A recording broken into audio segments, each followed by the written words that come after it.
all the unknowns are filtering onto your relationships. And the relationship becomes the holder of all that stress. It's not just people didn't get along. Is there anything that you feel like you still need work healing in order to let certain things go? Or are these things always going to be with us at certain times? Different stresses or pains or wounds or PTSD from the past of our individual lives? Look, the notion that when you heal, something utterly disappears is one component of healing. Mm-hmm. But the other part is that you need a bigger trigger to reactivate an old wound, but there is a whole new range where the wound can live without being activated. Right, you've healed a certain amount of triggers, but there might be a bigger... So, you come back from Iraq, from Afghanistan, from all the wars that people have fought here, and you are a refugee from Syria or from Afghanistan. I mean, all sides. You may not at every siren jump anymore, but if suddenly there's a bomb, yes, you will jump. Gotcha. So the range and the response, to the danger shifts. Gotcha. That's the piece around healing. I think for me, it was a real surprise, this fear that I got to experience. I didn't remember that. It had been a long time since, because you're constantly doing the work. You're constantly in the... I thought I have kind of created a life where I have a sense of ownership, I have a sense of control, but I always live with dread. You do? I do. Still today? That my whole life. Live with dread, like... That every minute something could happen. That the sky could fall and... The whole thing could disappear. Really? Because that is the core story of my family. And but I don't have the dread all the time. But when it grips... Now, in the past, it would grip without anything happening. It just was like happening to me because I had a day where I just didn't know what I was going to do with my life. So it disappeared. I could talk about it, but I wouldn't necessarily feel it. It's physical, it's visceral. It's like you described the chest. For me, it's the gut. It says, right. But when the pandemic arrives, it's a trigger that is strong enough to bring back that sense of dread. Absolutely. And at that time, I wasn't aware of my dread. I was feeling my dread. Yeah. That's very different. That's what I mean by the external versus the internal. Now, what do people struggle with? People have struggled with prolonged uncertainty. Here are the 5 things of the pandemic that have affected relationships the most. Yep. One is a prolonged sense of uncertainty. It's not just that you're not sure when this is going to end, but you're not sure about you not being sure. Okay? This thing keeps coming and going all the time. 1 minute you say it's gone, the next minute you realize, oh, it's not gone at all. Okay, that. Then it's the notion of what we experienced was a collapse of all the boundaries. Here I am, I'm at home, I'm on my chair, at my kitchen table, and I am a therapist and a supervisor and a podcaster and a mother and a friend and a wife and I haven't left the chair I am still just in sweatpants with the, and I'm like, where is work, where is life, where is morning, where is night, where it's just like all the roles have collapsed. And we are not made like this. We are physical people and we are spatially oriented, and we change location for our activities, we change clothes for our activities, and they help us enter the role. Now I'm going to work, now I'm going to play sports, now I'm going to the club, now I'm going out, now I'm going to visit my mother. And I feel different, I look different, I wear different, I have rituals, I have things, a different bag, a different racket. None of this. Do you know what it means when your entire arsenal of rituals that give meaning and frame your parts dissolves? You get exhausted. So that was the collapse of boundaries. Then there was the sense of ambiguous loss. We lost spontaneity, we lost plans, we lost the weddings, the graduations, the parties, the promotions, sports, games, everything. Yeah. It's not, there is the loss of death, but there is that other loss, the buildings that are standing, but they're empty. They're physically present, but emotionally vacated. We have the grandparents and the parents that are physically gone but emotionally present. We call that ambiguous loss, when you are either physically present and psychologically gone, or psychologically present and physically gone. Yes. That ambiguous loss became a part of what then Adam Grant began to describe in the languishing. Languishing is you're not depressed, you're just like lifeless, flat, listless. Nothing is really giving you the sense of meaning and purpose and joy that you generally want. That has happened in your relationship. And what happens when you are in a period of liminality like this, where the big dilemmas are not getting answered, is that all the unknowns are filtering onto your relationships. And the relationship becomes the holder of all that stress. And that is part of the divorce rate of the moment. And the weight that has felt on the relationships. It's not just people didn't get along. It's that people needed in the relationships to deal from the political polarization to the racial reckoning to the economic insecurity to the ambiguous loss to the prolonged uncertainty. All of that fell on relationships. This is the story of the last 2 years. That people know, they feel it, but they don't necessarily articulate it. Hard to make a relationship last if you don't have the tools and you're not willing to work through it. How do you stay grounded when the ground itself is moving? It's quicksand. It's the great adaptation of this moment. Yeah. And so relationships began to see the cracks inside their relationship, and people also began to see the light that shines through the cracks, both ends. Yes. Well, play is key in a relationship, and I'm glad that I'm playful and I'm down for this game. Where should we begin? I'm going to hook you to this game so that you and Marta We play get it all to the tell time. stories to each other Yes. like never before. This is a game that came to you. You know, this is one of the things that came to you during the pandemic because you wanted to have creativity, you wanted to have play, connection, all these different things. So you created this game, Where Should We Begin? A game of stories by Esther Perel. And there's no winner, there's no loser, so it's not the type of game I'm used to Typically playing. play. Yes, exactly. So we both have a set of cards. Do I pick any, or should I give you pick one? from mine. I'm going to have you pick from mine. Should I go first, or you go first? Yeah, you go first. You sure? Yeah. Let's go with the safest one. Okay, so then I pick, and do I get to say if I want to answer it or not? Or No, you have to answer. I have to answer it. Okay. A rule I secretly love to break. A rule. When are you rule breaking? I feel like I'm always breaking the. But it's a story. Okay, I can tell a story. Okay. It's a story. Okay. Why? Rule I always because break. I actually think relationships are stories. Stories are bridges to each other. Stories bind us. So here's a rule I like to break consistently. Yes. Since we're going on the story of play, in some ways I feel like I've emotionally and physically matured and grown up. In other ways, I feel like I've kept this childlike curiosity inside of me. It's one of the reasons why I love to interview people and do the podcast. It's one of the reasons I try to make people feel uncomfortable when I meet them for the first time by asking them questions that maybe they wouldn't have, answered with a stranger. So one of the things I love to break is in my relationship is trying to bring play to every moment, even when it's stressful. Do you like to be goofy? I love to be goofy, love to be silly, and tease. And I think there's a difference between teasing and bullying. I don't want to be a bully. It's a world apart. Yeah, exactly. I don't want to be a bully, but I love to be playful and tease and just throw a little, what about this? A little comment here. Marta, she says that she thinks I was like, a Mexican in another life because she says I have the humor, not of a white person from America, but of a Mexican because I'm teasing and playful. And I have a sarcasm that she says is similar to the way that she grew up. So I think for me, I don't take anything too seriously. And especially in the relationship, which is why I love that you said play is one of the keys to success. And which is why if someone is not reciprocal, then it becomes challenging if they're not wanting to play with you. It's like throwing a ball that drops the floor. Yeah, you're playing ping pong and it just, with yourself, yeah.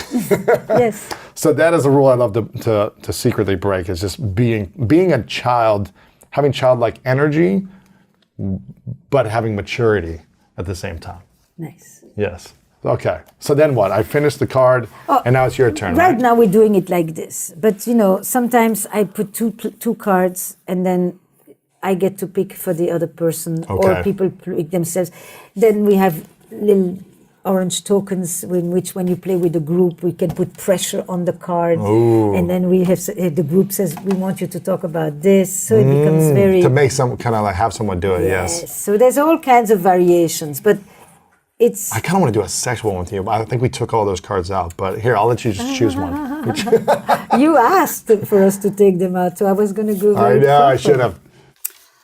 Oh, God. The most humiliated I've ever felt. Oh, God. The most embarrassing or No, humiliating story. I can tell you immediately the thing. It's I'm like 10, 11. So Okay, it goes what is back it? a long time. I stole a candy. Oh, that's it?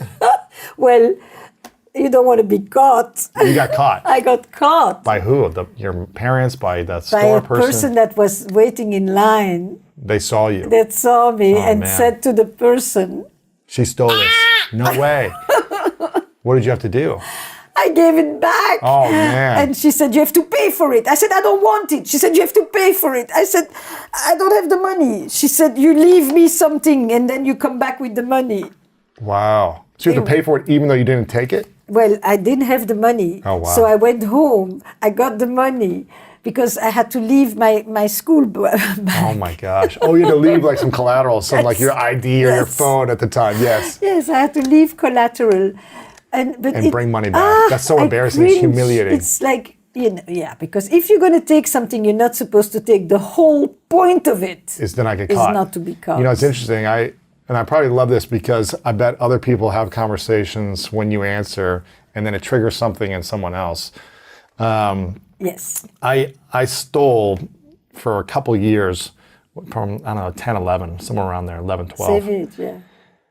What was your thing? Candy all the time. Also candy. Right, candy. And I thought I was so smooth. I never got caught from a store. But one time I went to this was the most humiliating probably and embarrassing and probably most shameful thing, as a kid growing up. My dad brought me and a friend of mine after basketball practice to go to one of his clients. He sold life insurance. And we had to drive, 45 to an hour away to a farm. He was like a client of his at a farm in Ohio.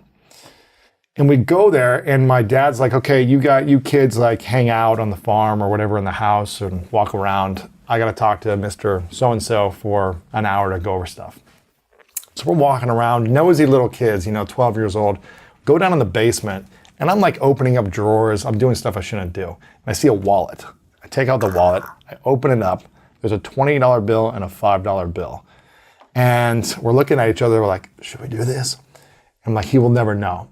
I take the 5, my friend takes the 20. I get woken up that night at, 4 a.m. in the morning. And my dad is hovering over me. At this time, my dad's pretty intimidating still, and he's hovering over me. Did you steal from so-and-so money?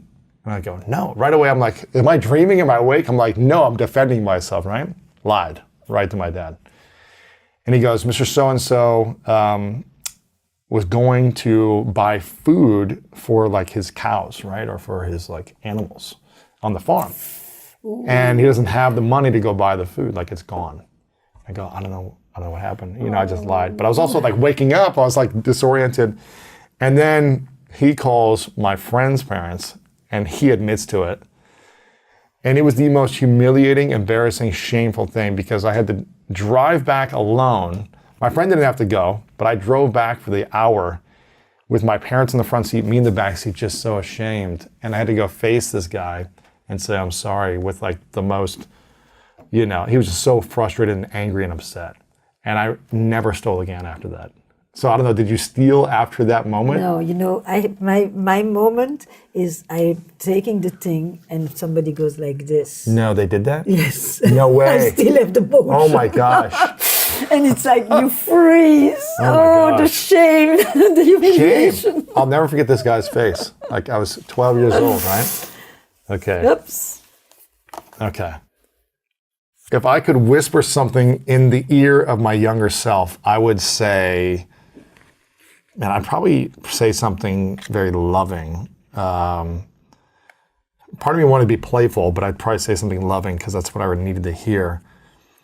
I'd probably say that you are loved, you matter, and it's all going to be okay. That's what I would say. Because I think that's what I needed to hear the most.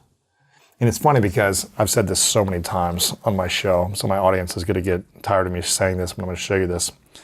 Over a year ago, I put a photo of my younger self on my screensaver, right? I've talked about this so many times now.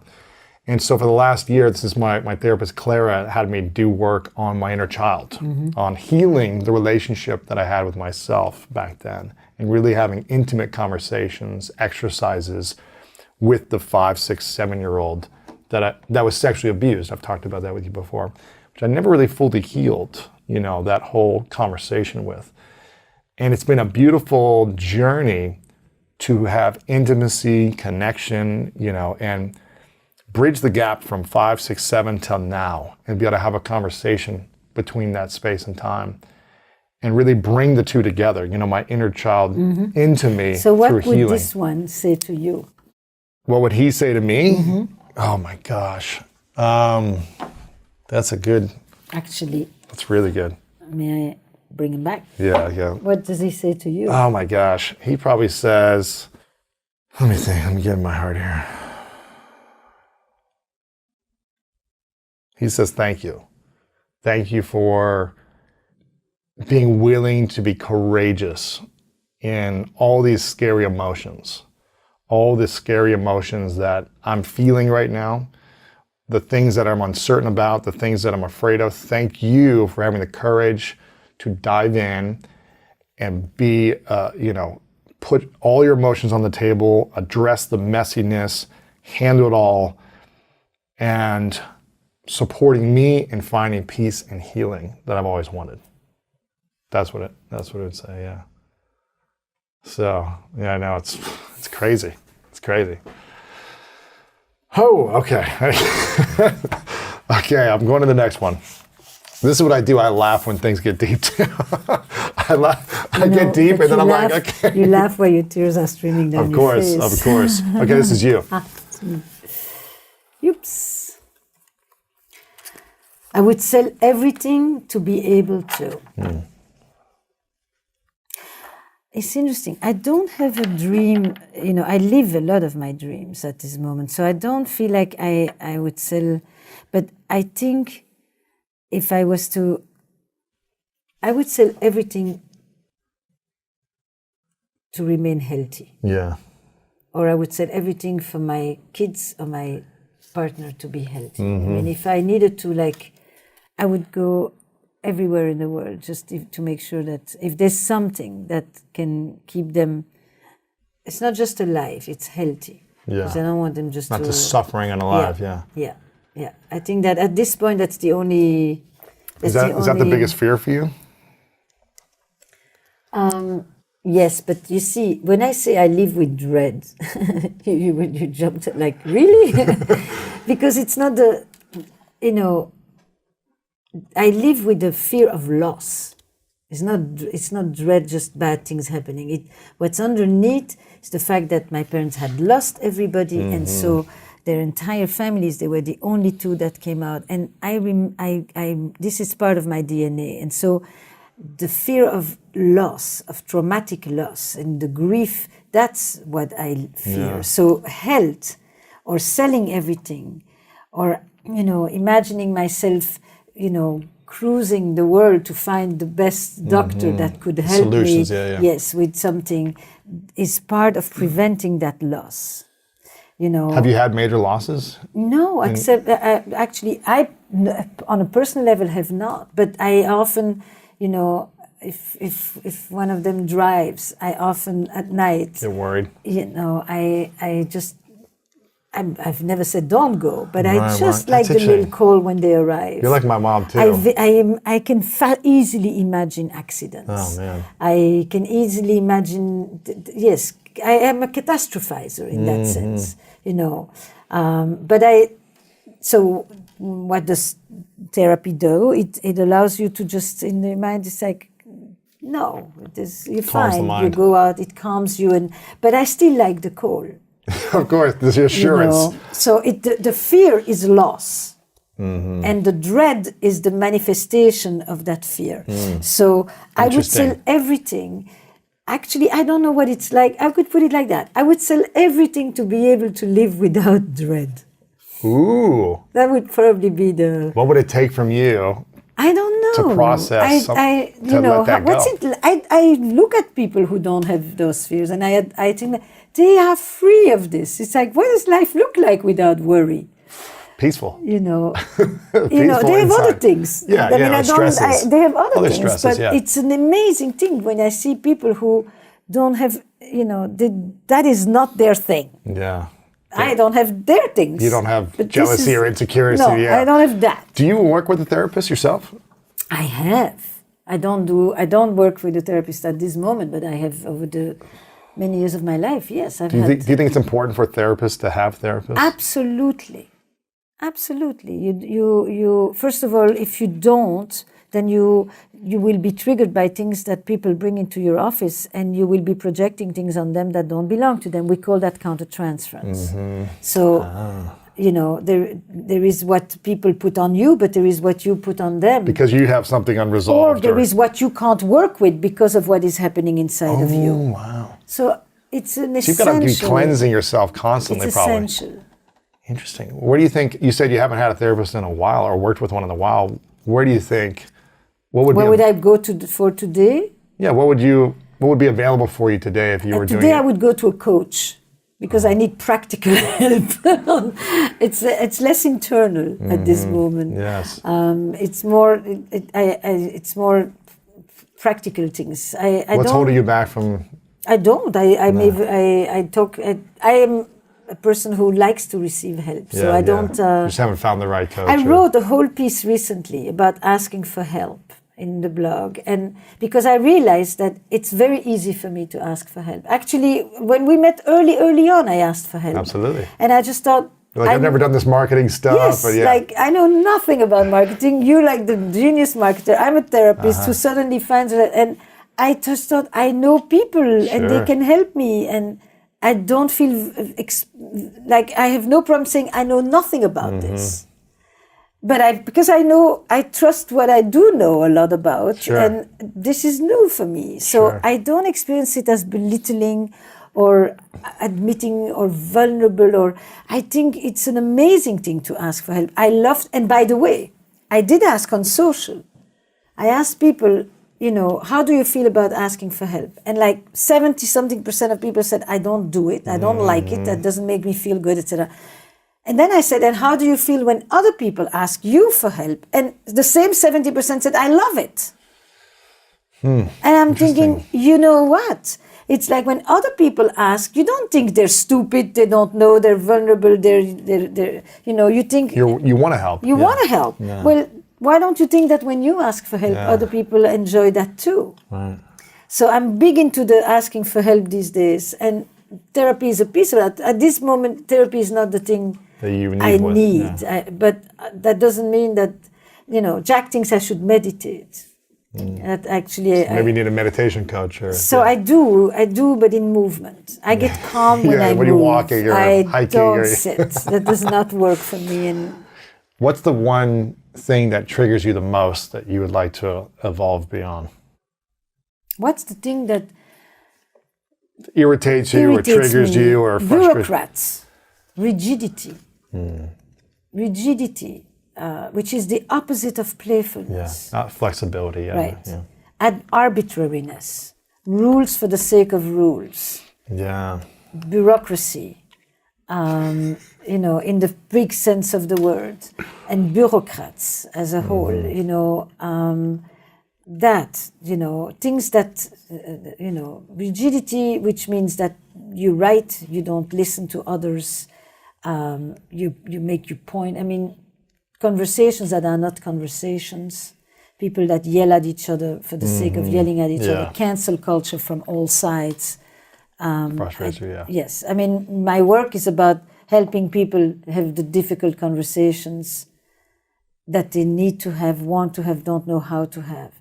As long as they want to, I can do something. How do you cultivate trust if you're 100% honest with that person, if you are transparent about every action you make in your life, if you're, they have access to whatever they want to see, and you're constantly creating trust, but for whatever reason, they still might be jealous or insecure or not believing you. How does someone get someone to trust them? Or is it not about them at that stage and it's about the other person and their insecurities? Well, it depends very much on the particulars of the situation. So I don't know if there's a generic answer to that. I think that you can establish the ground rules explicitly, and have a discussion about it. Are we going to lie to each other or not?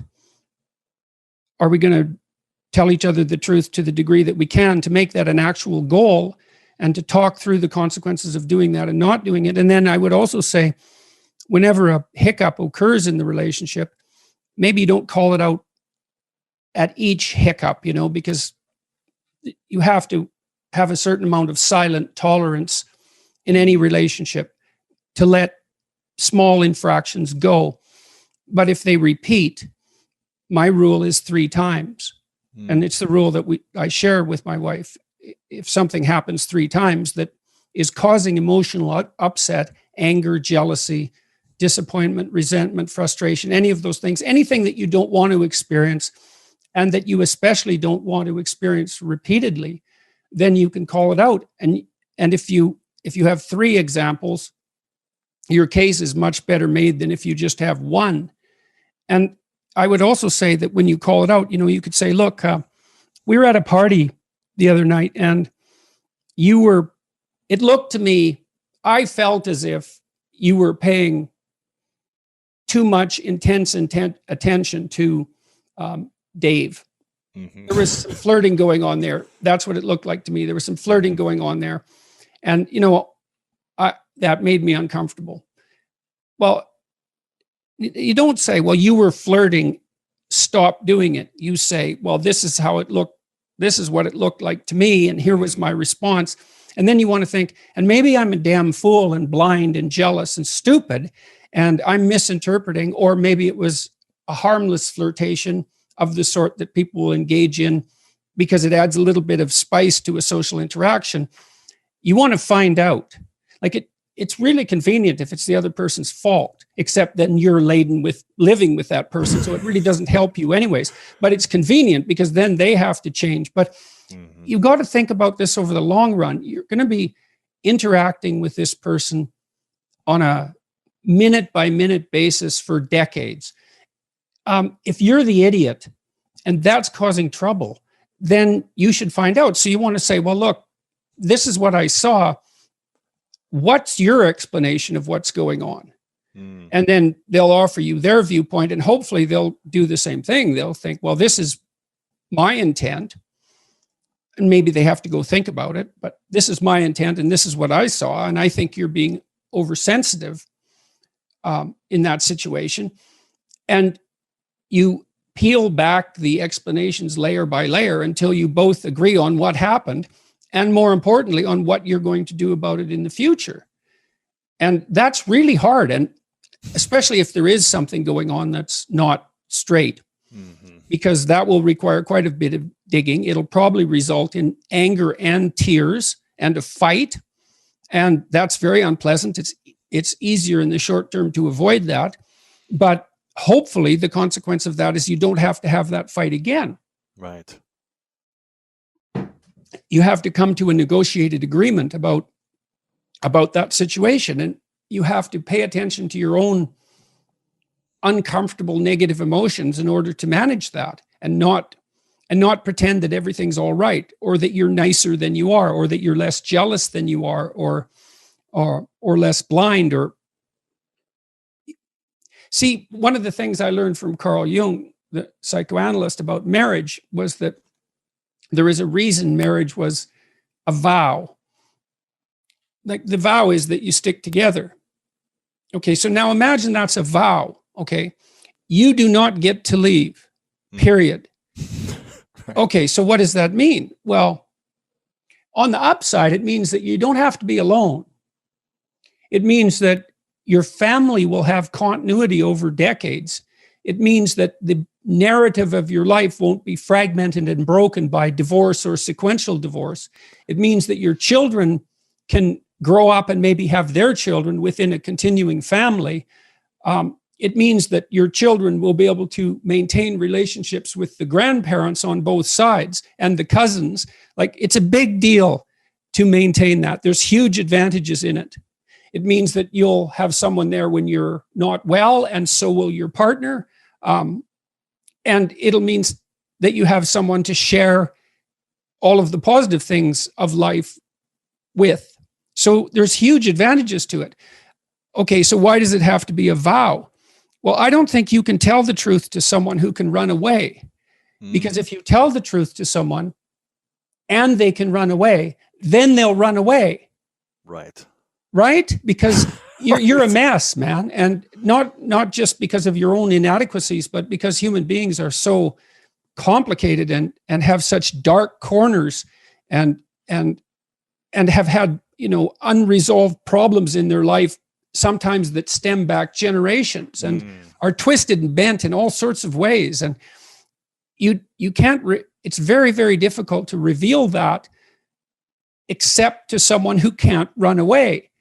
Now that, I'm not saying that people should never separate. I am saying, though, that it's better not to, if you can manage it. But then the other thing, too, is if you can't run away, then you're motivated in a different way. It's like, I'm stuck with this woman and she's stuck with me. And unless we want to have this same goddamn fight over and over and over for the next who knows how long, why don't we straighten it out? And then we can put it behind us. See, the vow gives you a kind of desperation that is another motivation to actually solve the problems. And if you've got a way out, you can always stay hidden. You can guard yourself. You can protect yourself, and even protect that part of yourself that thinks that it can leave if things get too bad. Now, the problem with that, in my estimation, is that you're going to drag your stupidity into the next relationship. Right. Always do. Right. Well, generally speaking. Right. And so now you can get under unfortunate circumstances, you can get tangled up with someone who's not playing a straight game with you and won't, and it's just impossible. But I'm not talking about the limit cases, I'm talking about the average case, the average amount of unhappiness and trouble. It's still plenty. And then just one more thing I'd add to that. You also have to, in some sense, shake the illusion that the other person is somehow not you. You're so tied up with them that there's no difference between you and them in some sense, is that what's good for her is going to be good for you and vice versa. One of the things we try to do too, the two of us, is we try to say yes to each other. Now, there's rules that go along with that, which is, well, I'm going to say yes to you, but that sort of means that you shouldn't ask me you shouldn't make unreasonable demands. I'll say yes as much as I possibly can, and then you'll do that in return, and then we get yes out of the deal instead of no. That's also a huge plus. Most people, I believe, who think they are evolved enough for a relationship are not. Right. And when do you know? For a long time, by the way, I count myself in that category, where I thought I was. Me too, man. I really thought there were times in my life where I really thought I was a great guy. Mm-hmm. It wasn't that I was ever a nasty person. I was never a mean person. I wasn't the great partner I thought I was. It's not like there are times in my life where I thought, God, I'd just be a great partner to someone. And I was not ready to be a great partner to someone, because I think the first time you really give yourself to something, really commit yourself to not just your own happiness and your own needs, because that's what most people talk about when they talk about a relationship, is their needs, their happiness, right? How good it feels to be in a relationship. It's about them.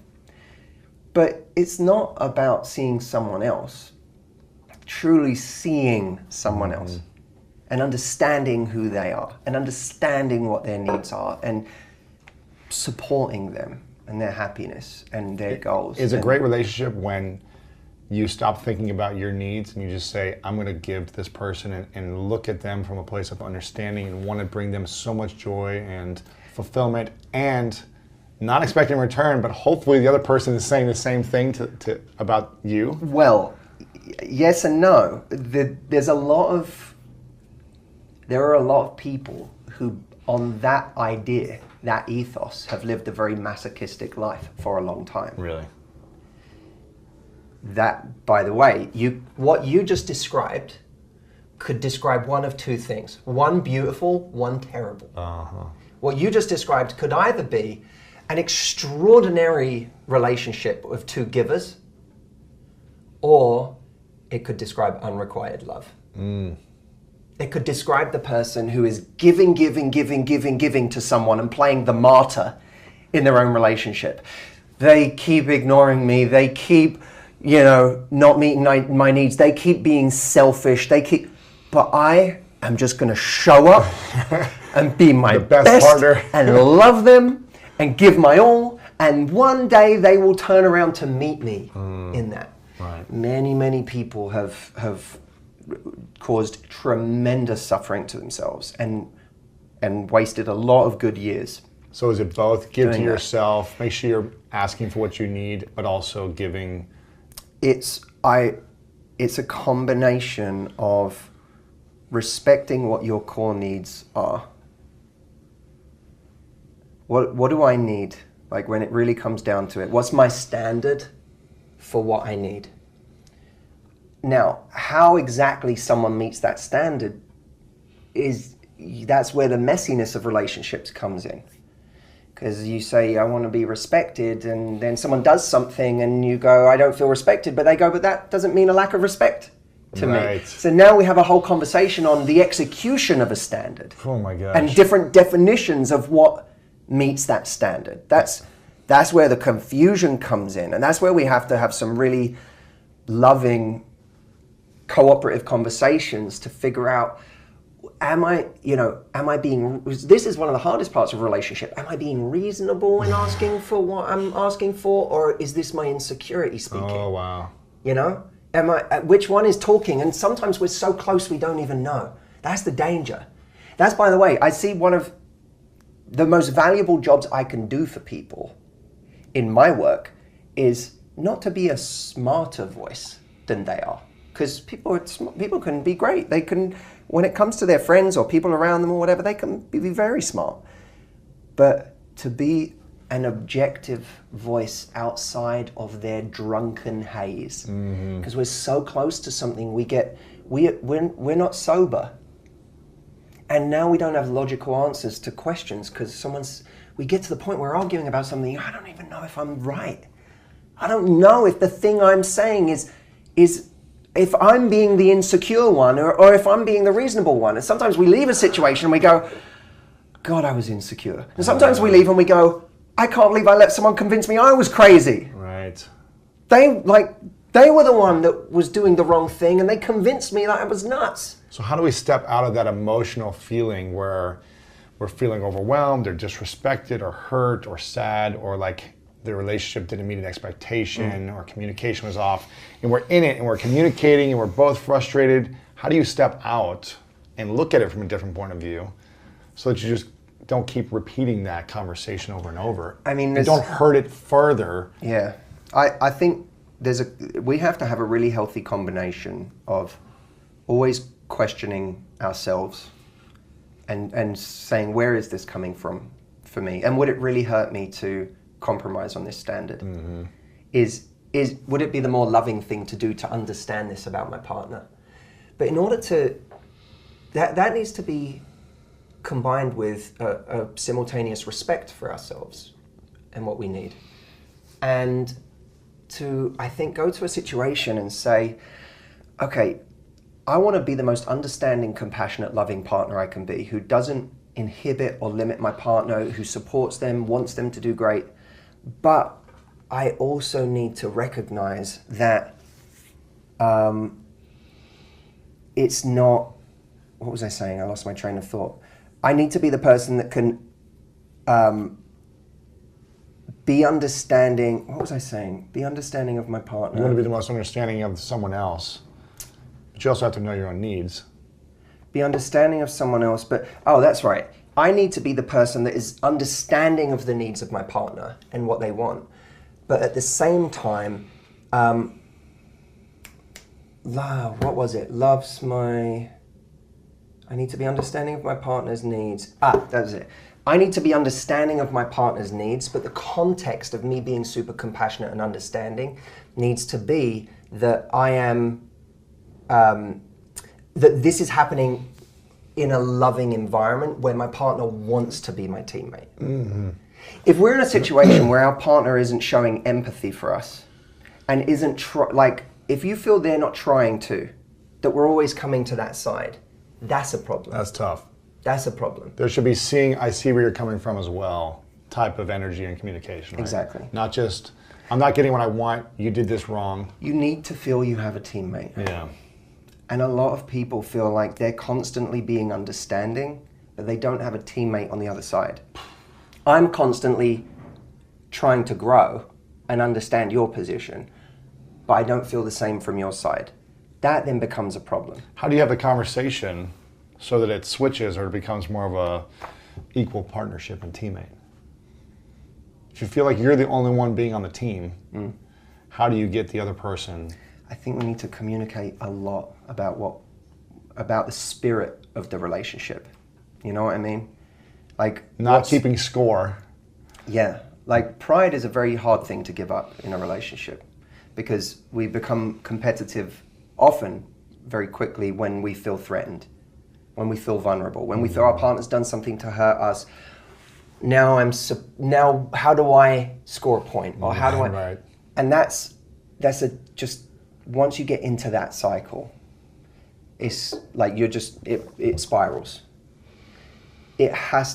One person has to be prepared to break that cycle. I'm not going to do that game. And I do believe that we have to love the way we want to be loved. And we have to constantly educate our partner on what it is to love.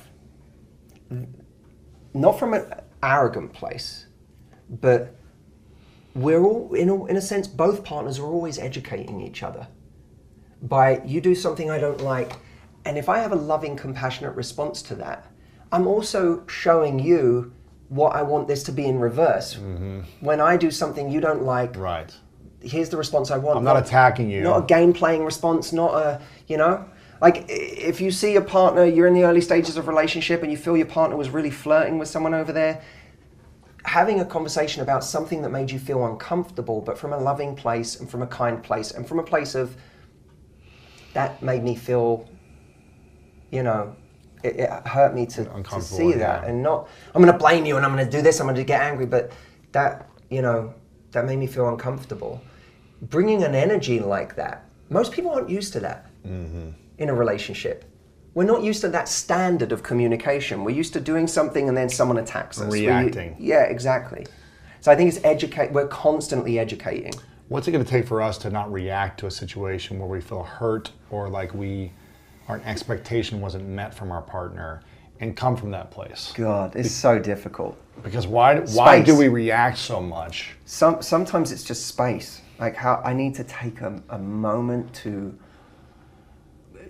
process something so that I can have a more evolved response. And not react. It's funny, I've been, the relationship I've been in, which is newer in the last 5 months, I want to talk about something right away and address it. She doesn't want to talk. She wants to have space so she doesn't react. Yeah. So she'll say like, I don't want to get angry at you. I don't want to yell at you. That's not the type of person I want to be. So I'd rather just not talk.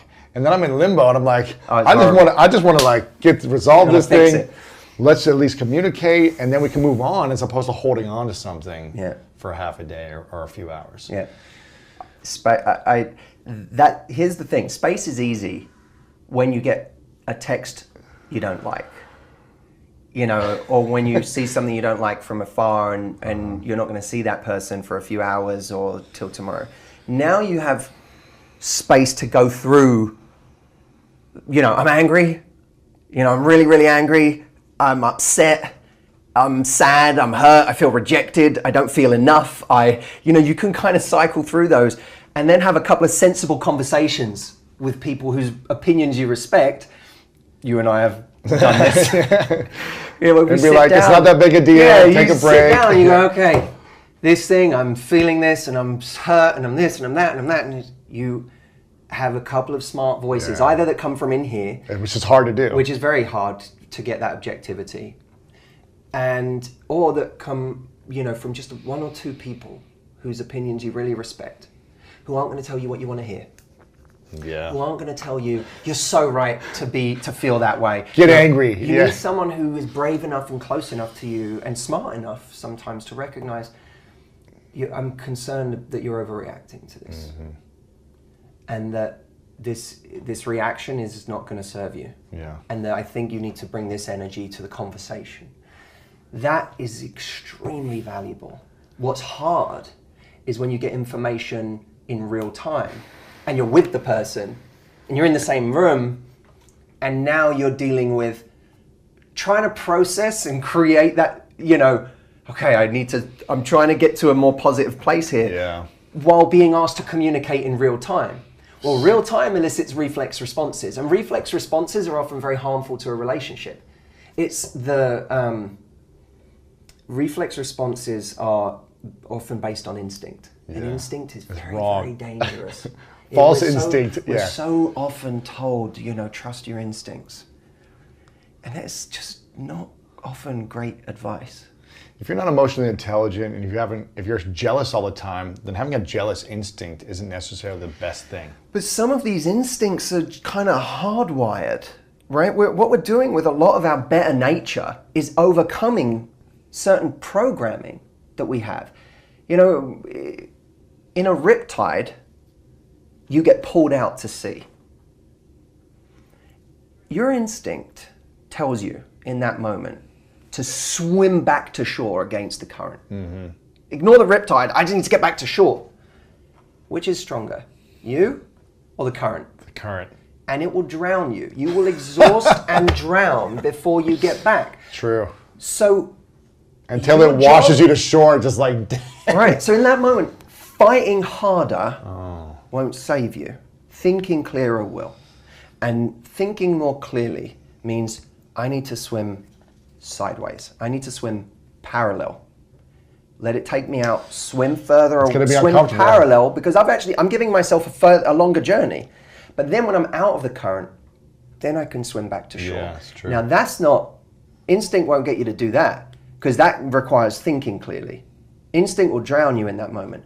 And in a relationship, in dating, your instincts will get you killed. That's true. You know, your instinct says, a woman goes on a date with a guy and has a great time and your instinct says, clear the calendar for the next 3 months. We found him. Right. We did it, guys. We had an amazing night. Clear the schedule. We were connected on every level. He's awesome. We have a great connection.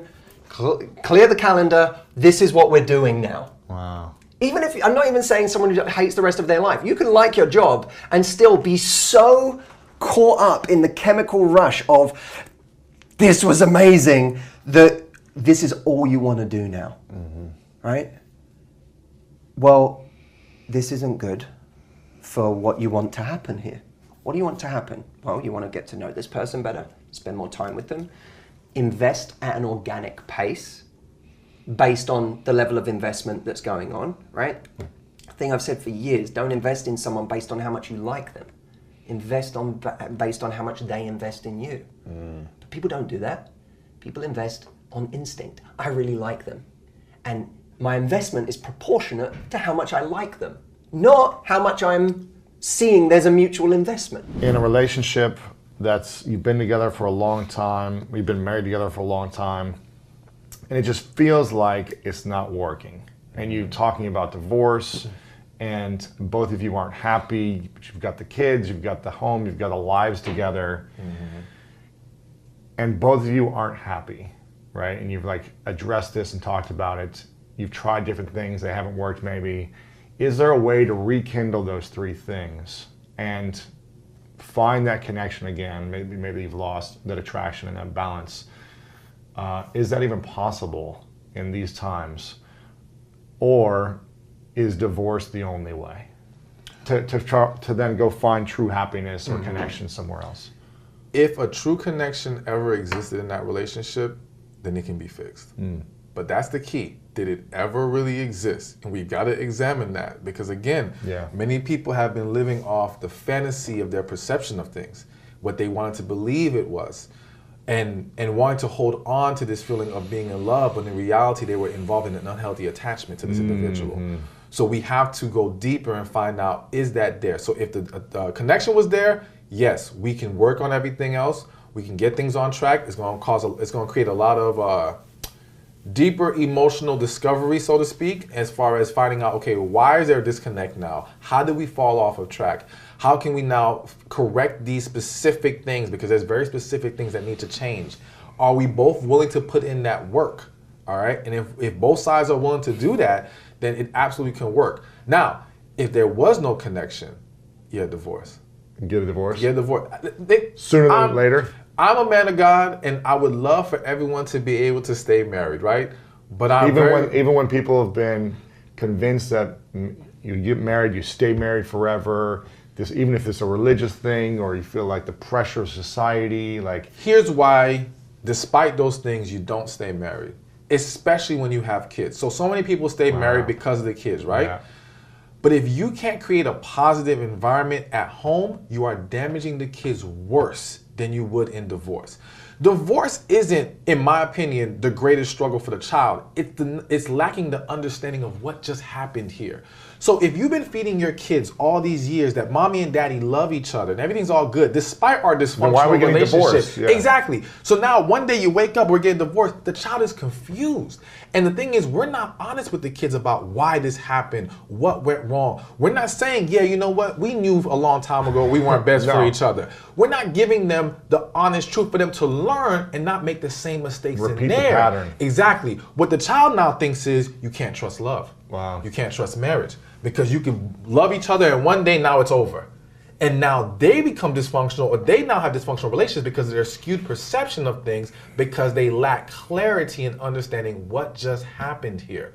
But going back to divorce versus staying together, again, what a child needs more than anything is a positive, loving environment.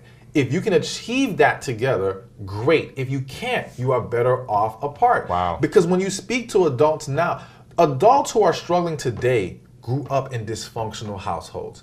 And it didn't matter if it was a one-parent or two-parent household. Yeah, I felt it, man. Exactly. Dysfunction is dysfunction. Yeah. And we pick up on these things. No one is that great of an actor that they're hiding it from their child. The child sees the problem. Feels it. Feels it, exactly. And then you don't even realize you neglect the child in certain ways because you're dwelling in your own issues, your own struggle. There are women right now who have mommy issues, or they have what I call, I don't want to be my mother syndrome, where they saw their mother allow herself to be treated poorly, abused, suffered through a horrible marriage, and the woman is like, I don't want to ever be that. And now, because she's holding on to that, she either becomes her mother or creates other issues not trying to be her. All right? So it still creates a negative cycle of dysfunctional relationships. All stemming from, we stayed longer than we should have.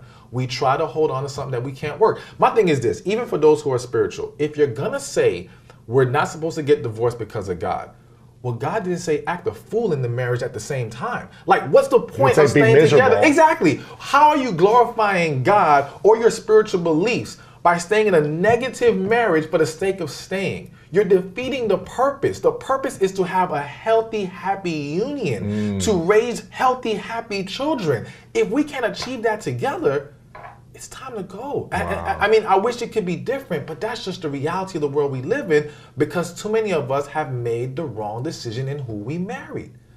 And we have to accept that. I'd rather you accept that now, go through your healing process, and both of you can find your happiness and learn how to coexist as co-parents.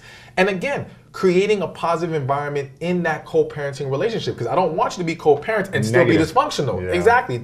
Again, defeating the purpose. All right. I want you to get away from each other so you can find happiness, not be more negative. Yeah, heal, move forward. Yeah. Exactly. Be happy. Be happy for them if they found someone else. I know that's tough for a lot of people. Right, yeah. But be happy if they're at peace. You find your peace. Let the children see happy, healthy relationships, not just with other people, within yourself. Wow. Stop showing them a miserable father or mother.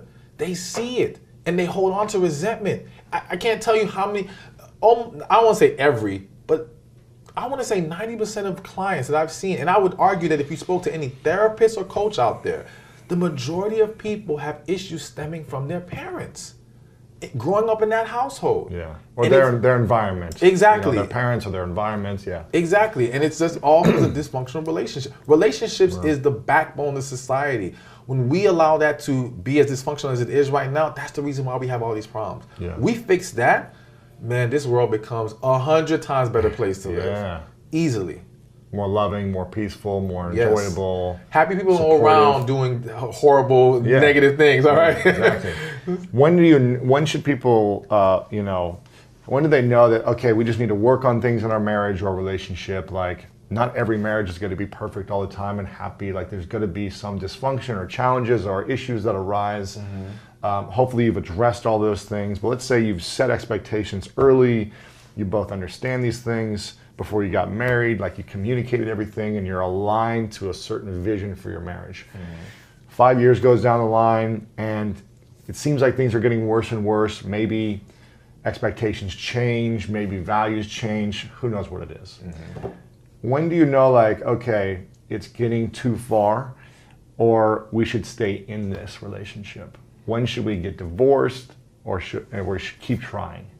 To me, the first sign that we have problems is that when whatever is going on in our marriage is affecting me in a way that I can't be the best husband or wife I need to be, we got a problem.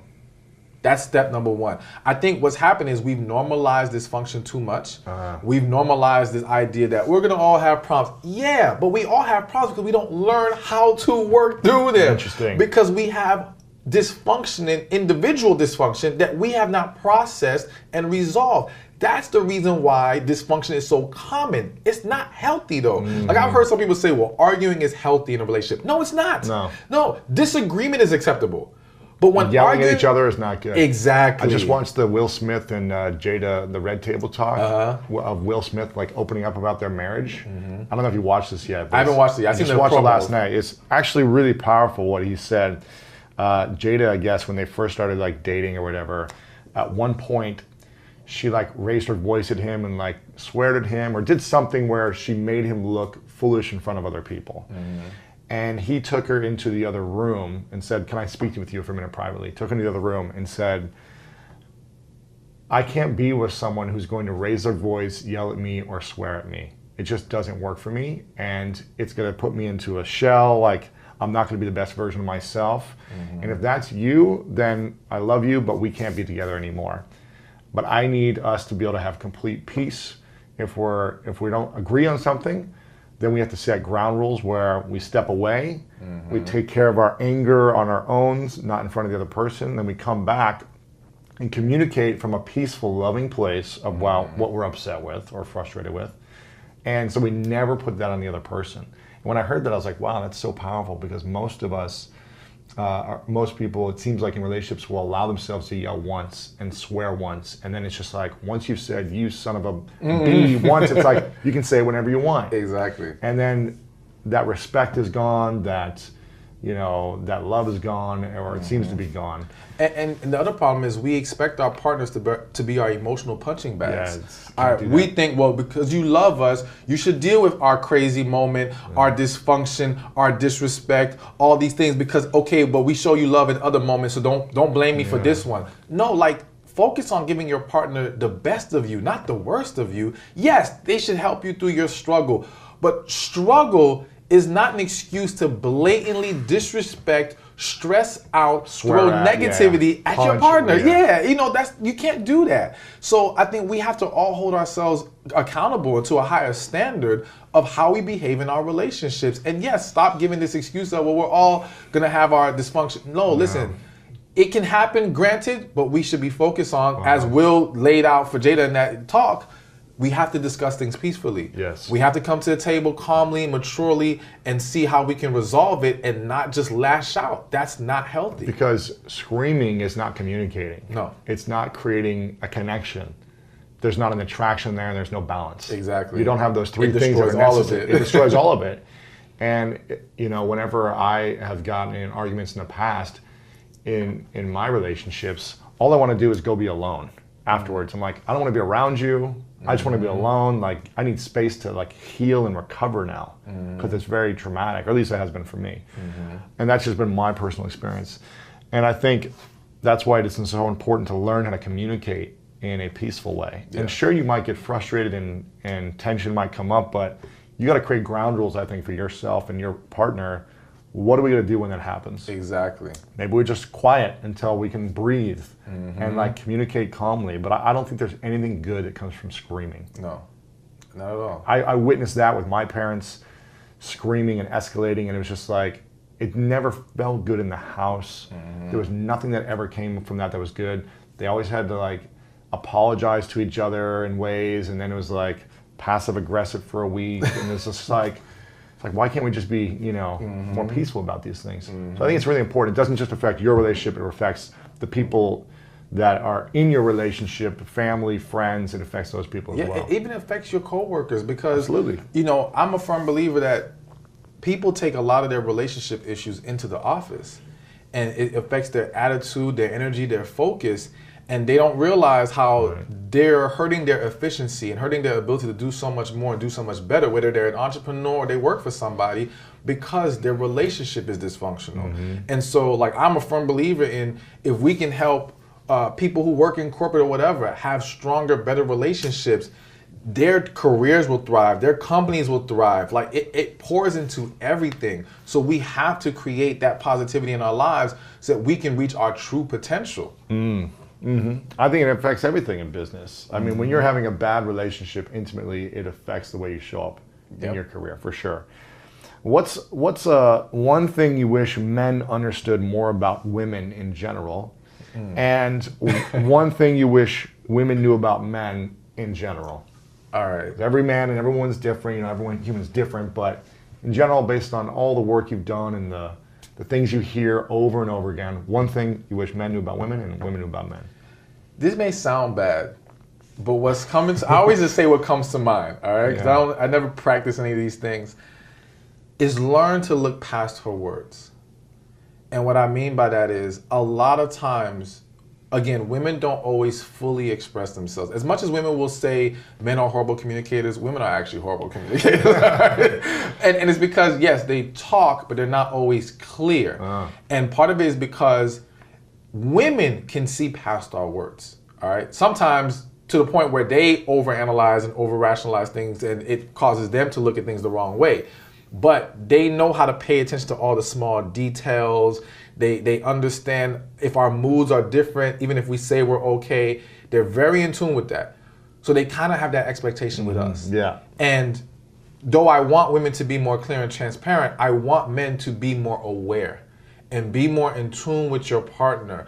It's not just about her saying, I'm okay. Look at her. Pay attention. Does she show you she's okay? Does she really look like there's nothing going on right now? And if you can see past that, I'm not saying badger her, because yeah, she might not want to be badgered, but at least one, show a true concern for her feelings, and show that you are going to be there for her when she is ready to let you know and have that talk. You want to create a very secure environment with your partner, a very safe environment where she can open up to you, she can be herself. And again, I do believe that starts with look past the words, and even in understanding how to keep her satisfied and happy. It's like the woman who says to you, you don't need to buy me anything for my birthday. All right. Yeah, right. Yeah. Exactly. Don't listen to her words. Exactly. Look past that. And even if you think she's telling the truth, you know what? There's nothing wrong with still doing a little special something for her. it just shows that, again, you're more in tune with what's really going on with her emotionally, and not just what she's speaking. But I do believe that as you do that more often and you show a willingness to hear her out, we have to consider our partner's feelings. I think too many men don't consider their partner's feelings. When you do that, she will become more transparent. When she knows that she can be open and honest and you're not going to reject how she feels or what she says or call it crazy, she'll be more willing to speak up about it. So I do think men need to be more in tune, look past the words. As far as what I wish women would know with men, so it's kind of the flip side of that. He can't read your mind. Yeah. He can't read your mind, and a lot of times men generally just don't know. There's a difference between the man who loves you, but does not know how you want to be loved, and the man who doesn't care about what you want and how you want to be loved. All right? Don't confuse the two. Some guys not doing the right thing is simply a lack of knowledge. And simply not a lack of caring. Exactly. So it's like, I tell women, you got to be more specific. If you say, I need you to spend more time with me, what does that How look much like? time? Exactly. What are we doing together? Exactly.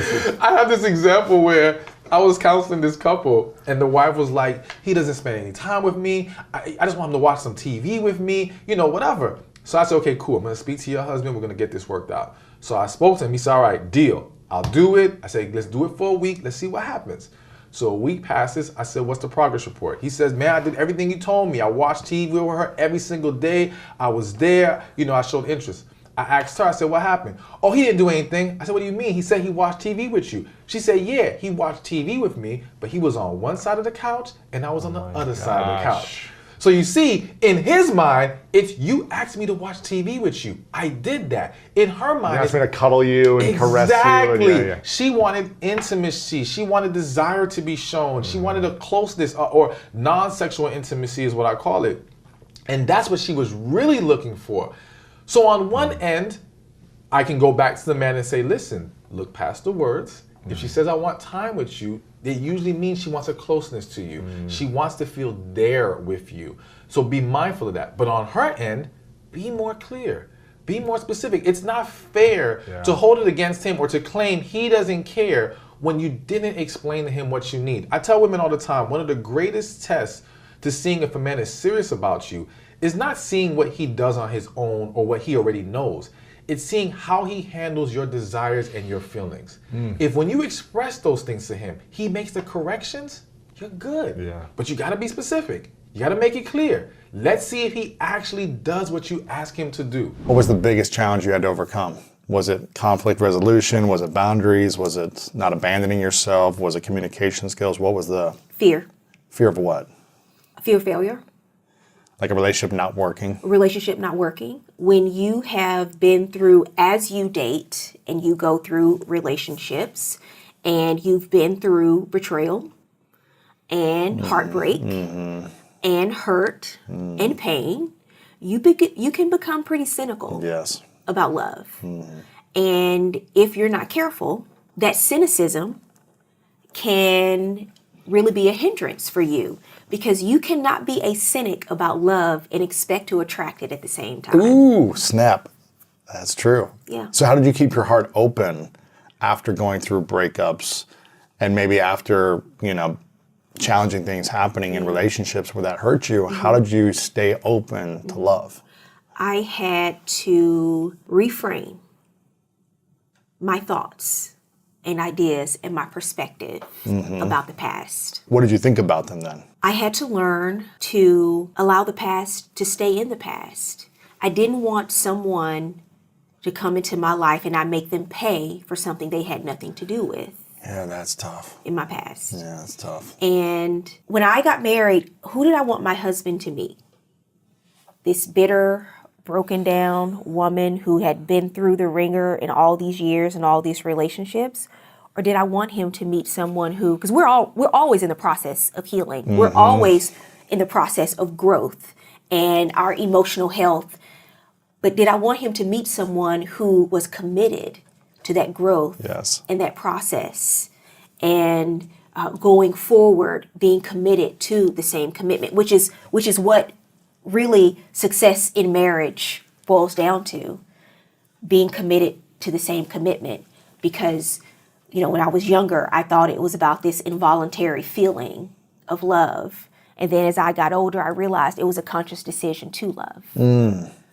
It's not just, oh, I have this attraction to this person, I feel love towards them. It's a conscious decision. Because you're not always going to feel love. Right. You're going to go through ups and downs and peaks and valleys. And if it were about a feeling, you'd be all over the place emotionally. Up and down, yeah. It's about a decision. And so when I talked about separating your feelings from the facts, that's what I mean. Like you're going to have a range of emotions, but the fact is, this is a person that I've committed my life to. Yeah.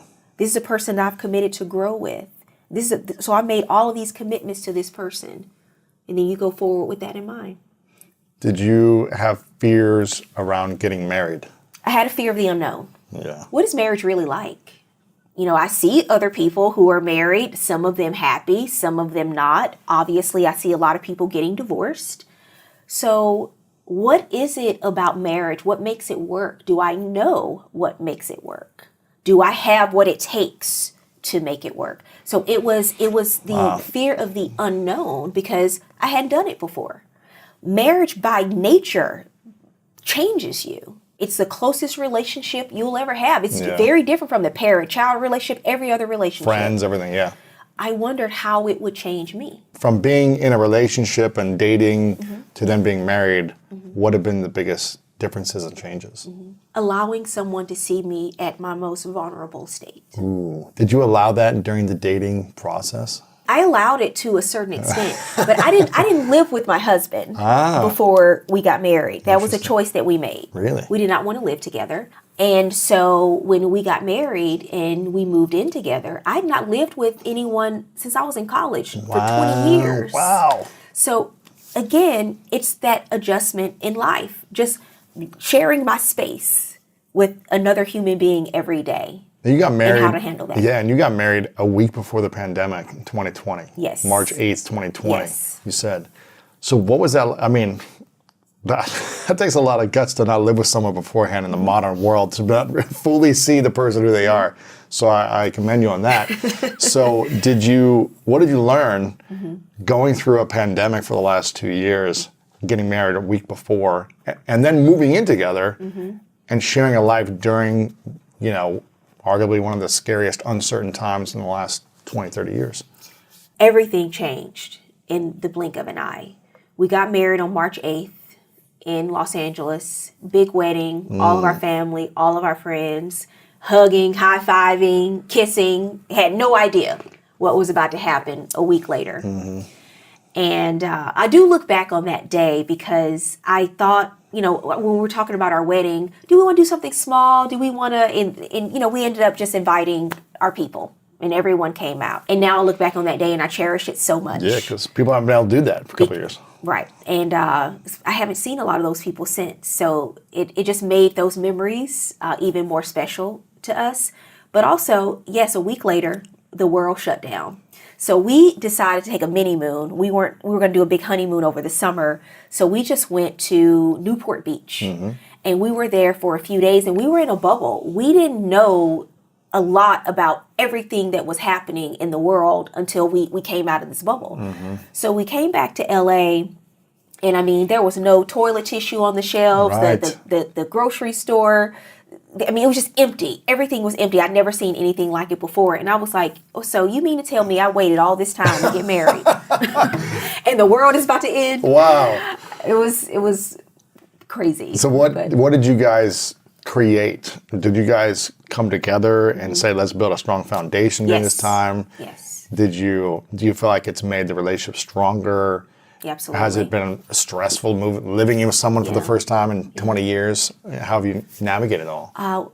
We adapted really well. And during that time, we had every day and all that time to spend time together. And the pandemic, it challenged all of us in different ways, but it also presented us with an opportunity. And for us, it was noise cancellation headphones through the first few months of our marriage, because we got to really sit and be together and be still and be quiet. My husband is an R&B singer. He travels all over the world, and he was leaving a week after we got married to start traveling again. Not Of anymore. course, that didn't happen. And so we got to spend a lot of quality time together. And I will tell you what I learned about him. Yes. What I talked about earlier, about when you see the true measure of a person and how they handle adversity and how they handle difficult circumstances. And because all of his, live music was impacted greatly. That's how you make shut most down of your money. completely. Yeah. And I never heard him complain, not even once. And I saw him be a source of encouragement to a lot of other of his artist and musician friends. And I mean, I was even shocked. I was like, okay, we're all about positivity and wake up happy every day. But really, you really wake up this happy every day? Sure. And it was inspiring to see. And I knew in those first few months that, because you always, love is about taking a risk. Yeah. We talk about that fear because it's a risk. There's a fear of being hurt again. There's a fear of those triggers being exposed again. And in that moment, I knew and I believed that I had made a right decision. But in those months after the pandemic, I saw it for myself very early on in my marriage, who my husband was in stressful times, in difficult circumstances, and how he was a source of inspiration and strength for a lot of people, including me. So was each day kind of a confirmation that this was a great decision? Yes. And I leaned into this, and Yes. That's beautiful. Yes. It's been 2 years of just this amazing time in my life, because I used to get asked a lot why I was still single for so long. And I started to feel pressure from people. I never put the pressure on myself, and I know a lot of people perhaps do, but if you're not careful when you're single and people are asking you, well, I don't understand, why aren't you married, or what's going on, you can start to internalize it and feel that there's something wrong with you, or that there's something off within you. And it can almost be something that you become embarrassed by, because people are asking you as if you've missed some mark in your life, some milestone that you should have achieved by now. Not asking me if it was a desire of mine, by the way, if I wanted to, but just asking me, why wasn't I? And why do you think people care so much about other people being in a relationship or being single? Well, the question, I think, speaks more to who they are than it ever did to who I was, because I was okay. There were lessons that I had to learn to get to the place where I could go into a successful marriage. I needed to learn those lessons. There are almost 8 billion people on this planet. We can't all be doing the same things at the same time, and we're not supposed to be. We're all supposed to be living our individual life paths and our individual life journeys. There are some people who don't think that. They think you need to be married by a certain age, you need to have children by a certain age, or you're not living the right path. Yeah. It's just not true. Right. This is not a race. Why is it not a race? Because we're not all running in the same direction. So I learned very early on, and I think living in New York actually helped with that, because I was around so many other young professionals who were, at the top of their games in their careers. And we were, Saturday night we're here, Wednesday night we're at a show, and the live music and everything, and just embracing our full lives and accepting that being single was not a rest stop for me until I met my husband and really got to live. Well, if I had done that, I wouldn't have lived until I was 42 years old. Right. So what would I have done with all those years in my 20s and 30s? So it wasn't a rest stop. And I embraced that time and just did so many. I traveled all around the world by myself, solo. Went to all the restaurants that I wanted to go to, watching Sex in the City. Sometimes I would go by myself. I had this vibrant group of friends. I was not waiting to live my life. And I think that people, they project their own view of what they think life should be onto you. Relationships are beautiful. I love being in relationship with all types of human beings, men and women. I just love being in relationship. And the challenge with intimate relationships is that one of two things are going to happen. You're either going to get married or you're going to break up. And they're both scary for people. Getting married or breaking up, it's like they're both a challenge. There's something you're letting go of and taking on when you do either ones. Yeah. And it's like, oh man, it's so challenging. So when we get to the point where we eventually, if we're going to go through a breakup, how do we do it in a way where there's love and beauty and grace and not craziness and jealousy and anger and resentment? Because I've been in previous relationships in my past where, man, I'm not proud of the way things ended on both of our accounts. And I'm sure a lot of people have experienced some type of nastiness in a breakup based out of hurt, pain, resentment, anger, frustration, not feeling good enough, whatever it may be, feeling, taken advantage of. So what's the process? If you know that something is not working and you've tried to work it out for a while and you're giving your all and they're giving your all and you love each other, but it's not working for months and months, maybe years, how do you start the process of doing a breakup without it being painful? Oh. And is that possible? It's not possible. It's not possible. That's not possible. That's not a realistic goal. Pain is inevitable. Well, we're hardwired to bond.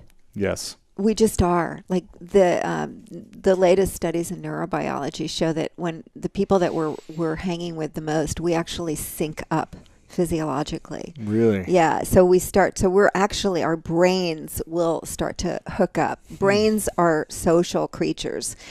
So if you're going to part ways, there's no way for that to not be incredibly painful. Wow. But so conscious uncoupling is more about, okay, how are we going to suffer in an effective way? So pain is inevitable. You're going to experience pain. It's going to be challenging. Right. How do you do it in a way where you can still be okay with it? Yeah. Well, that you're going to be able and to not drag it on for years or something, right? Oh, exactly. Well, that's when people create a negative bond as opposed to a positive because they can't let go. See, that's the brain, though. The brain doesn't want to let go at any cost. The brain is hardwired. Even depression. There have been studies that shows, even puppies get depressed, when they can't find their moms. They go in the corner and they're just like really super depressed. And I heard there was one scientist who was kind of pontificating on the reason for this. I thought it really made a lot of sense, which is that it's nature's way of slowing us down so we don't move too quickly away from the object that we are attached to. Oh, man. So nature is really kind of errs on the side of attachment.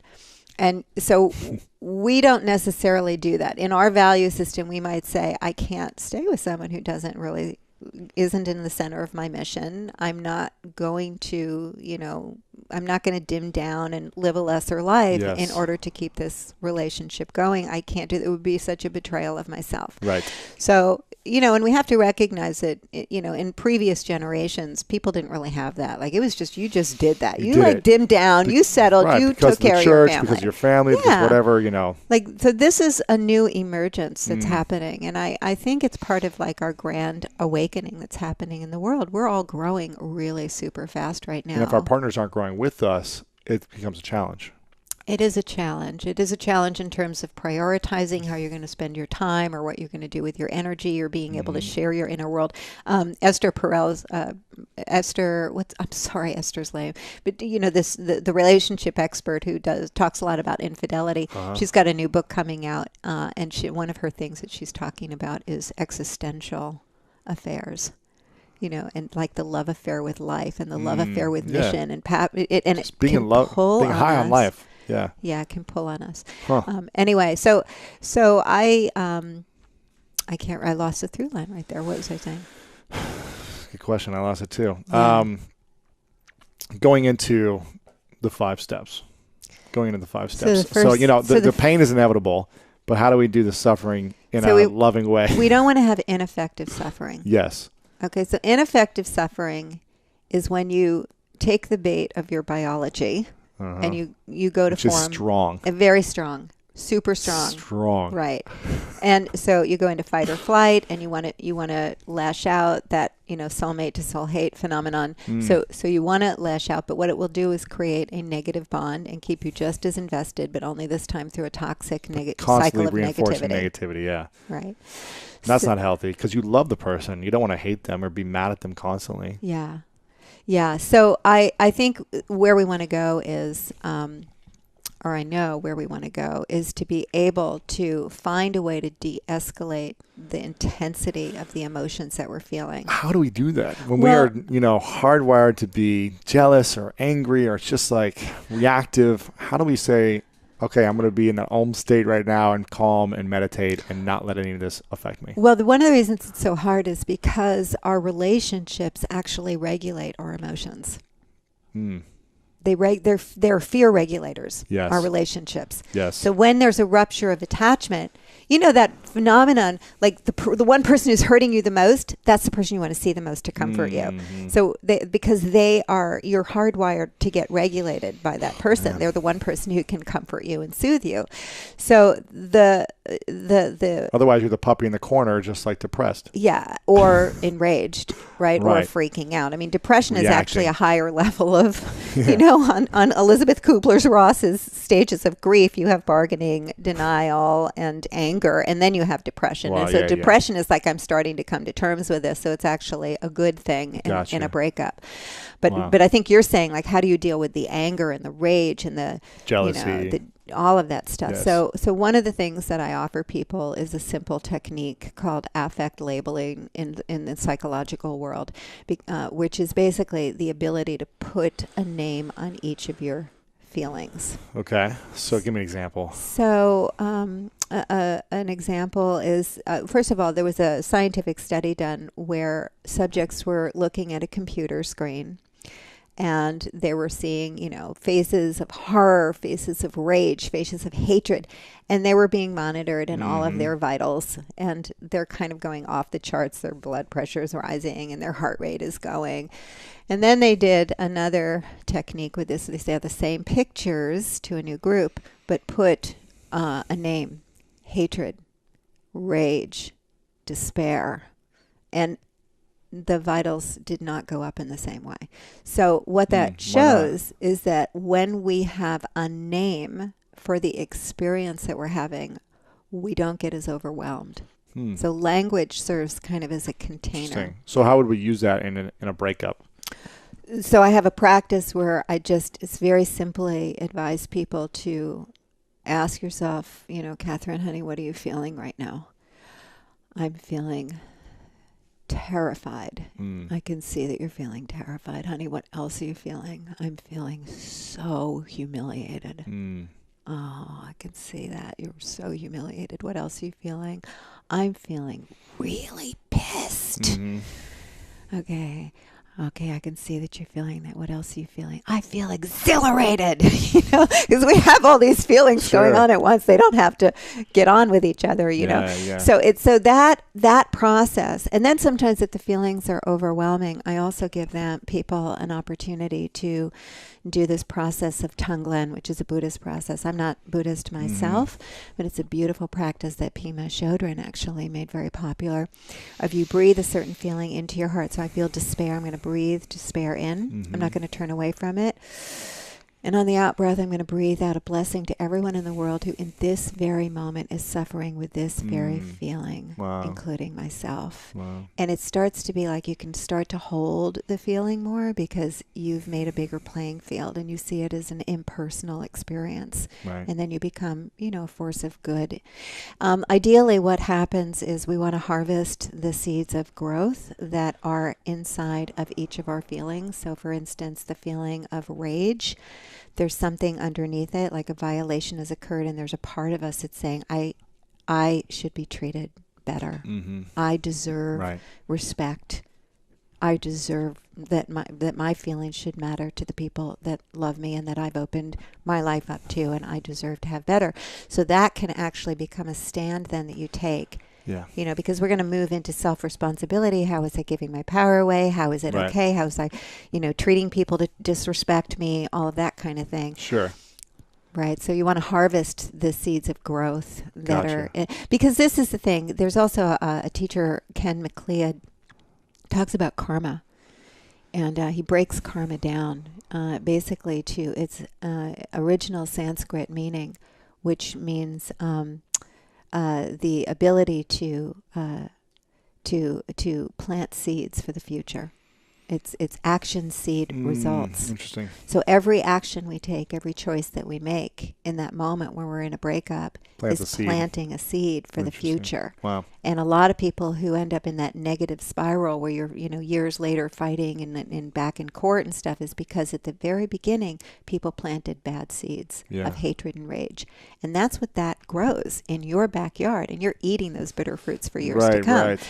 So it becomes actually self-destructive. It's meant to hurt somebody else in the way that you feel hurt, but it becomes self-destructive. And so, it's one of the principles in step 1 of conscious uncoupling is, do no harm and plant good seeds. Do no harm to yourself or other people. Other people even. Do no harm to anyone. Even though you want to lash out. You want to get mad or you upset. Run around the track. Work out. Do a great work of Hang out art. with your friends, or just like throw paint on a canvas. So you write in don't your react journal. to your partner but or your... Don't send the email. Right. Or don't the text send message the email. I hate or the text, right? Don't do it. What does that do when you do those things? Well, it starts to plant those bad seeds. I mean, it's very easy to cross the line and say things that you can never, ever take back. And that kind of color life moving forward. And I think what happens to us is that we go down a path of living a lesser life in the aftermath of a really bad breakup, an ugly breakup. And so it takes longer to bounce back too. Much longer to bounce back. And also this goes into step 2 of the process. As long as you're pointing the finger at someone else, even if they were misbehaved and did terrible, terrible things, you're not using the opportunity to, look at yourself and how you co-created the dynamic that allowed for that to happen. You're responsible for everything too. So. And the only way you're ever going to trust yourself to love and be loved again is to take responsibility for your part of it, because then you can make an amends to yourself and make a decision to never behave that way again. Right. And the first step you have here is called find emotional freedom. Is that part of this process we talked about? Well, find emotional freedom is the first one with the affect labeling and so that you have your feelings, they don't have you. They don't have control over you. They don't have control over you, exactly. Gotcha. And the second one is reclaim your power in your life. Yes. So getting back your own power.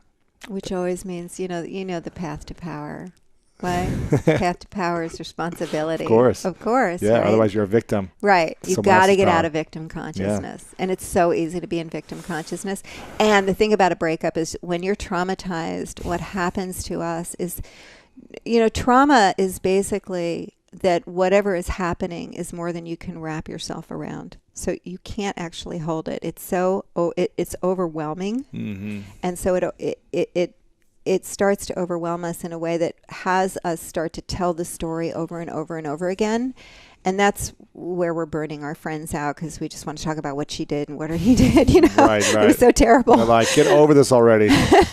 So it's normal to need to tell the story and to be a bit obsessive about the story. But the way that we're telling the story is really critical because you could be telling the story from a victimized perspective over and over again, which is kind of solidifying that point of view. Right. And then kind of making it destined for you to then move into living a lesser life of being more guarded. Saying I was right about my past and how this is, always going to show up this way. And yeah. I liken a broken heart to a broken leg where, we understand that when you break your leg, it's never going to be fun. But we know you go to the doctor, you get it set properly, and you tend to the break properly. It takes and you time to heal, and then eventually it takes time. You don't run on it right away, right? And it takes 6 months, a year, right. till you're fully recovered. Yes, but you do whatever you have to do to make sure that you're not going to run with a limp. Yes. For the rest of your life, yes. That you're not going to be in agony every time it rains, and that's kind of the heart's equivalent of if you don't, take the proper steps to set your heart in the right direction. So, telling the story over and over again from a victimized perspective is like not setting the brake properly. You're going to go through painful experiences, but suffering is optional. And I was causing myself all of this additional stress and suffering over the end of a relationship. And I started asking myself, well, if you really believe that the best is yet